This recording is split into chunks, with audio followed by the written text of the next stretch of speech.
Hello বন্ধুরা, তো দেখো আমি গাঁদা ফুল গাছের কাটিং থেকে যে চারা তৈরি করেছিলাম, তো দেখো বেশ ভালোই বড় হয়ে গেছে।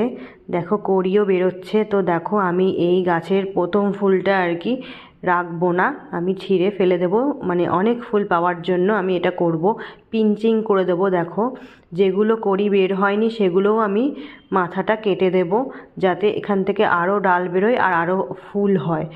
মানে ফুলের সংখ্যা বৃদ্ধির জন্য আমি এই কাজটা করব। দেখো এই শুধু এই গাছটাই নয়, প্রত্যেকটা গাছে আমি এরকম করব।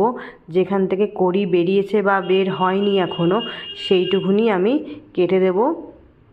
তো দেখো আমি প্রত্যেকটা গাছে এরকম করবো, আর গোড়ার দিকে যে পাতাগুলো থাকবে সেগুলোও আমি কেটে ফেলে দেবো, যাতে গাছটা আরও বড় হয়, বৃদ্ধি হয়, আরও ডালপালা গজায়, আরও ফুলে ভরে যায়। তো দেখো আপনারাও এটা করতে পারেন, কোনো অসুবিধা নেই, এখান থেকে আরও অনেক ডালপালা বেরোবে।